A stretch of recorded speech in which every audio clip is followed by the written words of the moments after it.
Hey there, comic fans. I'm Scott Harris King, creator of the Crimebusters, and I'm really excited because today I'm joined by Joseph Duis, who is the creator of Superheresies, which is currently live on Kickstarter.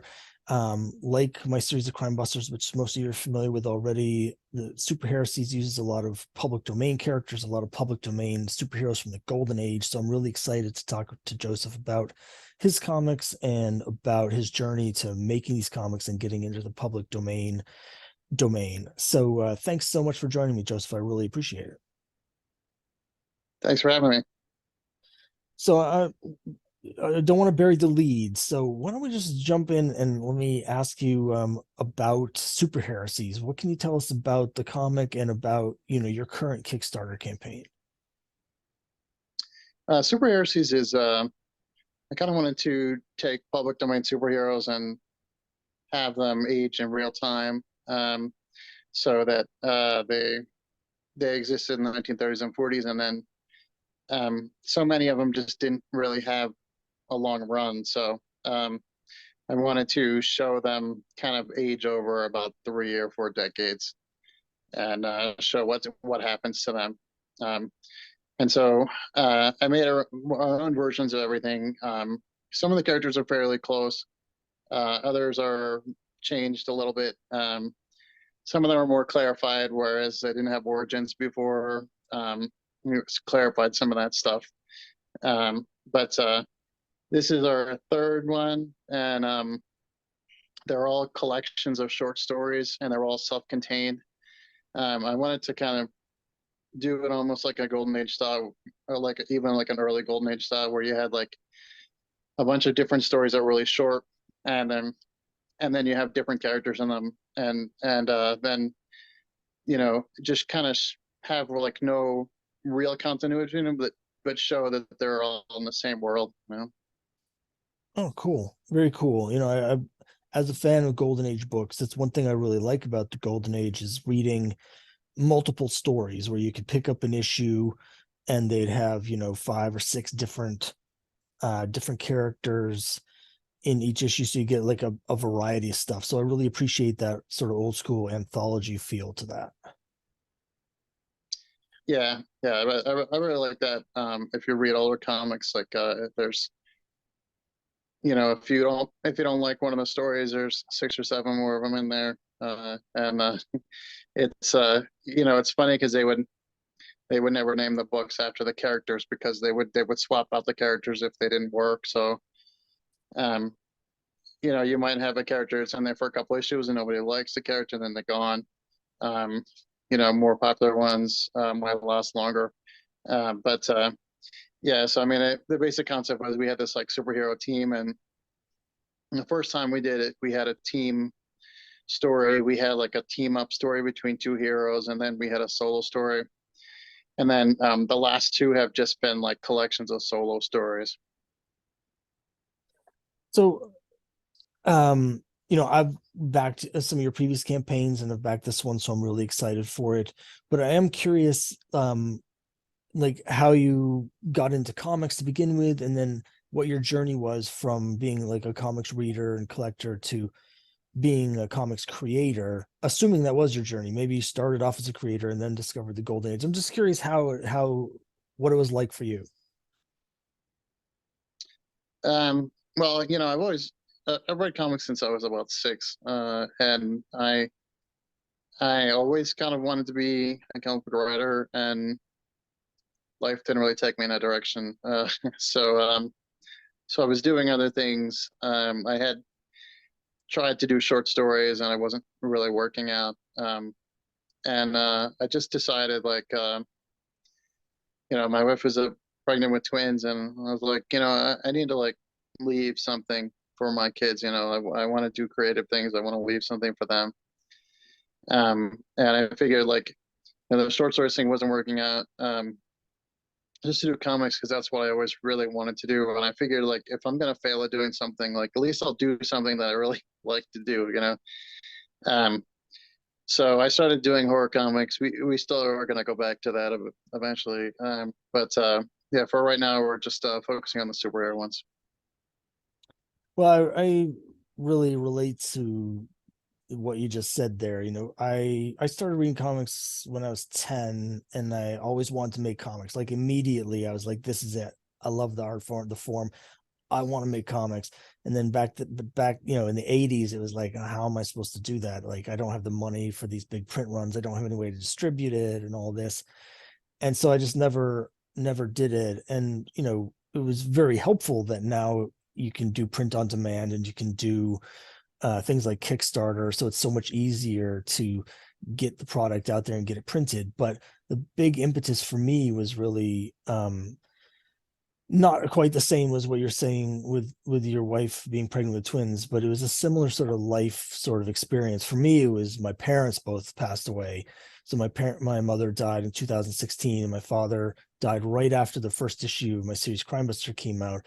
And it was very much a sense of like, uh, I'm in my 40s now. I need to do what I really want to do. So I was like, you know what? I'm just going to do it. I'm just going to make comics. And even though I like at the time I didn't have an artist I was working with, so I just started drawing it myself, even though I didn't think my art was good enough. And that sort of those big life moments really sort of like convinced me it was time to do chase my dreams, that sort of thing. Yeah, we criticize origin stories for being kind of simplistic and showing character development over a short period of time. Um, but uh, but those kind of things do happen in real life. Some event happens and it really changes your life. Yeah, exactly. So one question I had for you was about your inspiration in terms of what characters you're using. Like for me, I brought a couple of examples here. I was really inspired by Boy Comics. So here's the last issue of Boy Comics, and I love the end of this run of Boy Comics with Chuck Chandler. But then like I've got, there's a character called Granny Gumshoe in National Comics, who is one of these, just like you said, this is an anthology, and there's one character that she first appears in issue 57. She only runs through 71, and then they dumped her. But the first time I read her first appearance, I was like, I've got to use this character. She's so cool. So I was just wondering, like, how do you decide on like which characters you're going to use, or what is it that inspires you about the characters that you are currently using? Well, I read the Justice Society series. I think it was around 1990, 1991.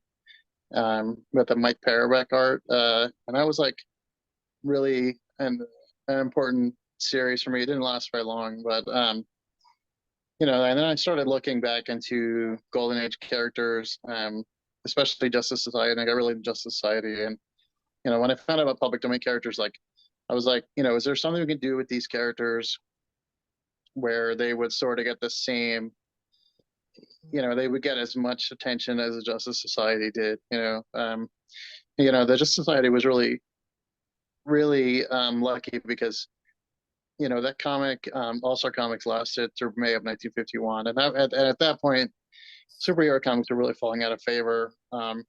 Almost all their solo comics have been canceled. You had like very very few superhero comics still on the stands, and even as early as the end of World War II, you were seeing a lot of them disappear. So the late 40s, like early 50s, are really rough for superhero characters. But there's just something they really outlasted all of them, and then of course, in 1963, they brought him back in Justice League, and then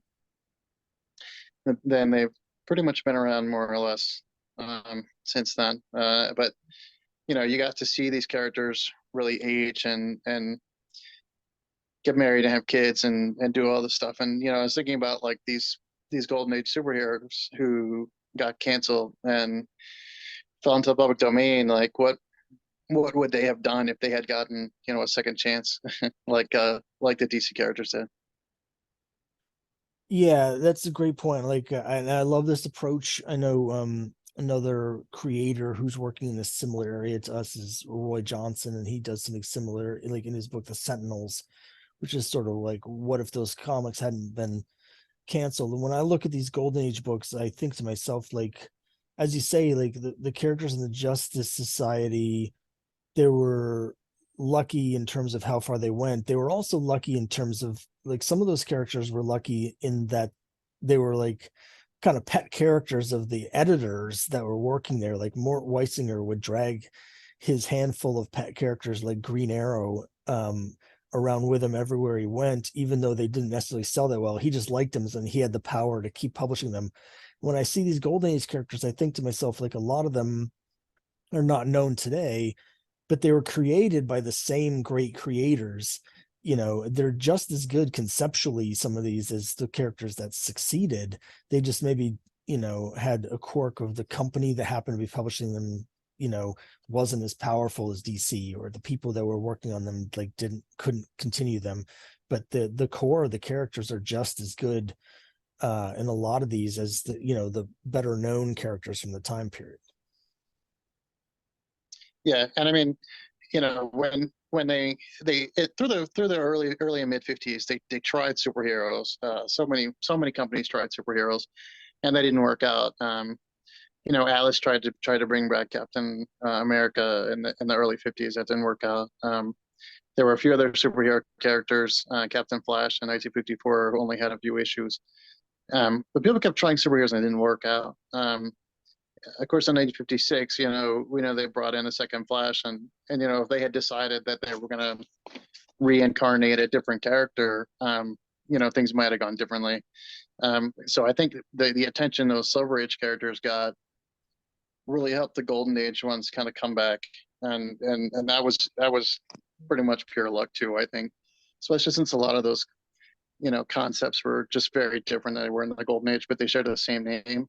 So then, of course, you want to bring back the first Flash to make the second Flash, so you have Flash of Two Worlds, Um, but yeah, so I think a lot of it was luck. But yeah, so that's what we wanted to do, is just kind of like take these characters, and I'm a historian. I have 2 history degrees, so I was like, another thing I want to do is really place them in historical context and just say, like, if we're dealing with 1930s or 1970s, like, what are some events there that superheroes would have been involved in? And so I went with that.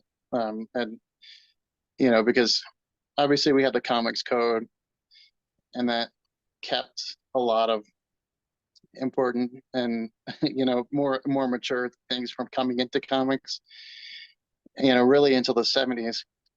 And I always think about, like, if there hadn't been a comics code, like, what would superheroes have been doing? Like, what would they have done during the Korean War?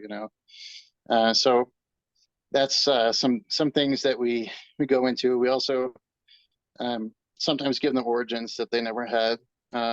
So those are like the earlier set stories, and some of the later ones we kind of see them a few decades on, like, what are they doing with their lives now that they're 30 years older. Yeah, I mean, I love that sort of thing. I'm a big history buff myself, and what I'm doing in Crimebusters is a little different because I have it set in the 50s. It's set like I'm up to 1957. I try and put as much of the historical stuff as I can in there. What you're saying about the comics code, is spot on. One thing that's really interesting that I'm dealing with a little is that, like, my character Crimebuster, when the comics code came into play, they could no longer call him Crimebuster because they weren't allowed to use the word crime on the cover. So they had to change, like, this last issue, it says Chuck Chandler, because that's the character's real name. They can't even use his, name anymore. But I do find it really interesting to, like, address this, set something in a specific historical time. I think that, like, I'm not a big fan of the sliding time scales that, like, the big companies tend to use. I like things that are fixed in time, because it allows you to create more real characters that are sort of grounded in the events and the feeling of that time period. So I really like what you're doing with that. Yeah, and if you read like the really early Superman stories, I think the reason why Superman we became so big was not because he was necessarily the first superhero or the first guy with powers or the first guy with a costume. It was because, like, if you really read that stuff, it's Depression era America. I mean, that's what it is. It's fighting stock manipulators and people who beat their wives, and and uh, people who uh, people who make militias, and people who like ruthless landlords. Like it's all this stuff that's like really was in touch with what people were going through during the Great Depression, and I think that really resonated with people. Um, and Superman just really took on all of those issues. Um, Later, of course, the comics code and everything else happened, um, but in the beginning, especially, like, I think it really resonated with people, and it's kind of a shame to me that we didn't get that, during the later decades. Like, sometimes with the EC comics, like right before the comics code kind of killed the company, they had some good war comics, and they commented on the war. Um, they had horror comics and all that stuff, but they had some mature things going. But superheroes never really got to deal with those issues in those days. Yeah, I agree. It would have been interesting. Like it would have been really interesting to see how they would have dealt with it if they didn't have the code. So again, I appreciate a lot what you're doing. Let me ask, I guess I have a couple more questions. Um, I wasn't sure if you wanted to talk about your current Kickstarter, the specifics of it. So I've got it called up here, the Superheresies Showcase in 1971. The Golden Age heroes get diverse. What can you tell us about this current issue that you're working on, that you're kickstarting now? It's got three stories. The first story is about Captain Fight and his old sidekick Yank Adams. So Captain Fight was a guy who dates in 1941, and he never really had an origin. He didn't have powers. He was just like a high school coach and gym teacher, and he put on a costume and he fought Nazis, and it was just kind of a simple concept, but I really like the idea of like just kind of like a high school coach, like who just decided that he had to do the right thing. And so I changed some stuff about him. And the original guy was a white guy. I made him black, and I made a sidekick black. He had a sidekick named Yank Adams, who was just like a kid. Like he was his love interest's little brother, and he just sort of followed him around. He didn't have a costume. We didn't have powers. He just sort of followed him around and helped him fight people. And so I was thinking about this, and I was like, wouldn't it be cool, like, if this guy I visited the Stax Museum in Memphis. I don't know if you've been there, but there's a museum there that's about Stax Records and how it started. And they were saying like a lot of the musicians that ended up, this first real black owned record label. They they actually learned music from their high school music teachers. And the reason why there were such good musicians that were teaching at segregated schools is because it was very difficult to achieve success as a musician if you were black in those days. So um, I was thinking, like, what if this guy who was a high school coach, um, what if he were related to boxing in some way? And I wanted to be related to Muhammad Ali. Like, who's Muhammad Ali's dad's coach? And and he was from Louisville. And so then this whole story kind of came in to my mind about there was actually a raid on an FBI office on March 8th, 1971, where some people broke into an FBI office in Pennsylvania, and they stole a bunch of files, and they leaked them to the newspaper. And this is how we found out about the COINTEL program, which was J. Edgar Hoover spying on, um, black leaders and other progressive leaders. And that's how we found out about that. And they picked that date because that was the date of the Ali Frazier fight, and they figured everybody from coast to coast would be watching this, so it would be easier to break in. And so they took that historical event and I decided that Yank Adams was kind of going to be more progressive than Captain Fight, and he was going to be part of the break-in. He wants Captain Fight to come and help him do the break-in, but Captain Fight's kind of like old school, and he kind of feels like it's bringing down too much heat on him. So they have this disagreement about like what are they going to do? What's the best way? Essentially like what's the best way to to make progress? Are you going to try to work within the system, or are you going to try to break the rules? And so the characters kind of have a conflict about what their strategy is going to be. So that was the first story. That takes place in 1971, of course. And the second one is about Dr. Miracle and Akeem. Dr. Miracle was a one of many, many Golden Age heroes who was a magician powered by a magic artifact. And Akeem was his Nepalese assistant, and who was good at martial arts.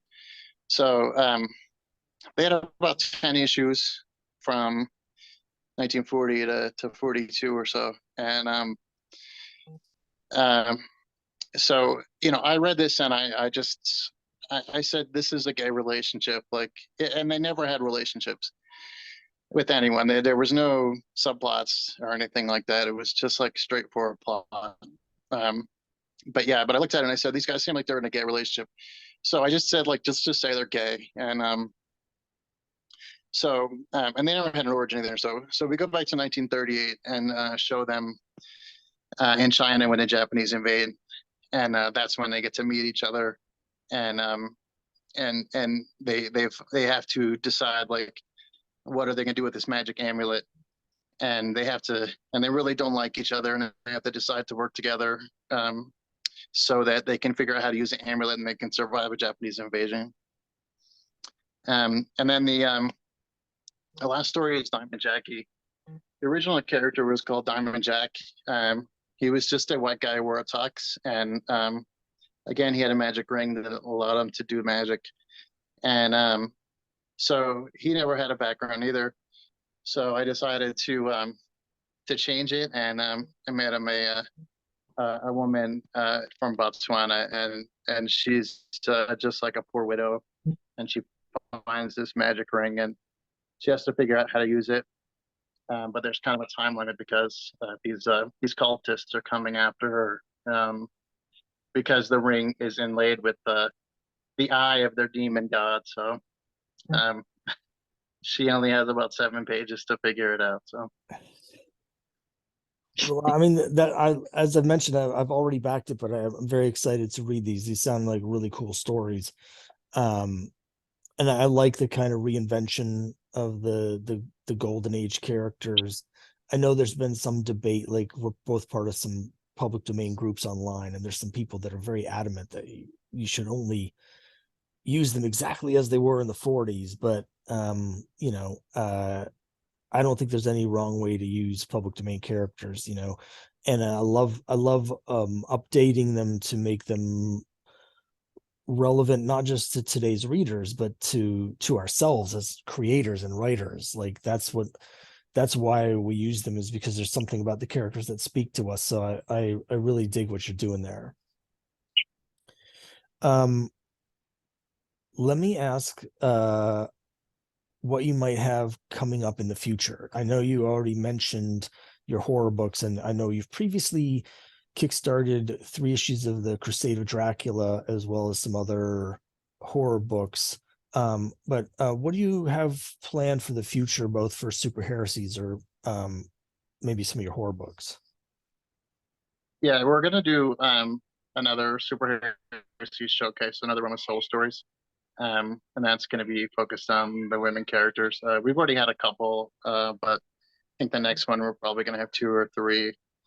One of the characters is Gravity Girl, who we were going to put in this one, but the story was a little bit too long and the art wasn't done. So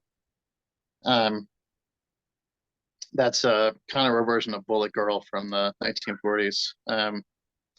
And we also have another one that'll be about Super Ann Star. who was the world's strongest girl who was taught secret exercises and used them to become incredibly strong and have good reflexes and all that. But yeah, hers is going to be set in the 1970s and be sort of like a I was thinking like Captain America and the Falcon, or like Green Lantern, Green Arrow in the early 70s, where they sort of become disenchanted and go on a road trip, and that's kind of what I want to do with Super Ann there. So that'll be our next one. We've already got the script for the first one done, and just kind of waiting for the artist availability. Then after that, we're going to do another Superheresies book, which I'm not quite sure what's going to be yet. Then we're going to go back to our horror stuff, do some Dracula stuff, and some other stuff. But yeah, it's I can only do about 2 comics a year, so I have to plan out pretty far in advance. Yeah, I know how that goes. So, all right. Well, I really appreciate it. I want to let everyone know that the links to your current Kickstarter, Super Heresies 1971 Showcase, the link to that's going to be in the information down below. Also, you can find the link to my current issue, Crimebusters #5. It's currently live on Kickstarter. For those who haven't read the Crimebusters, it's about a group of teen detectives in the 1950s who investigate supernatural mysteries. It's also a continuation of Boy Comics. Every issue I do the original logo and numbering, because it does continue the continuity directly from the original series. So this is issue 124, is the new one coming out. And so I have the links to both of our campaigns down below, both live right now. I believe yours ends on the 17th of February. Is that right? And mine ends on the 20th. Your campaign that runs through the 17th of February. Yep. Yeah. Yeah. Okay. I love how you do those. I like how you just like said, like, I'm just gonna start like immediately after the end, of the run of Crimebuster and Boy Comics. Like I love that. Like, we kind of jumped around in time and there's different characters and stuff, but like I love it. It's like, what if it just continued like exactly where we left off, like, and it's period set and all that. Like, I love that about that. Well, thanks. I appreciate it. Like there's not a lot of continuity in the original series, but there is some, and particularly right at the end, because there's this one thing about the character was one of the very few superhero type characters that actually survived through all these changes. The last issues of the series came out in 1956 after the code, and one reason they were able to survive that long is because the character changed with the times. And one of my favorite things happens in issue 107 in 1953, where they can tell what's coming with the code, and the character basically gets trying to officially get a job with the FBI or the police who he's been working with, through all these issues up to that point as a vigilante. And they're like, well, we can't do that. You're just some untrained guy. You need to get a degree and take the civil service exam if you're going to join. So he ends up quitting being a vigilante, and he leaves the city and goes off to college so he can get his degree so he can join the FBI. And the rest of the series after that is him at college getting like involved in like weird adventures at college. So I love that sort of thing. So yeah, I went through and I realized that they were actually telling those stories in real time, the college issues, because the seasons change depending on like what month they were coming out in. And I was able to figure out that by the end of the series, he had just finished his sophomore year of college. So I start right at the beginning of his junior year, picked it right up in college. So it's a lot of fun for me. And I really enjoy, picking up that legacy. So for those who think that might sound interesting, again, the link's down below for Crimebusters 5. It's also down below for the Superheresies Showcase 1971. Joseph, I really appreciate you joining me. Thanks very much. Thanks for having me.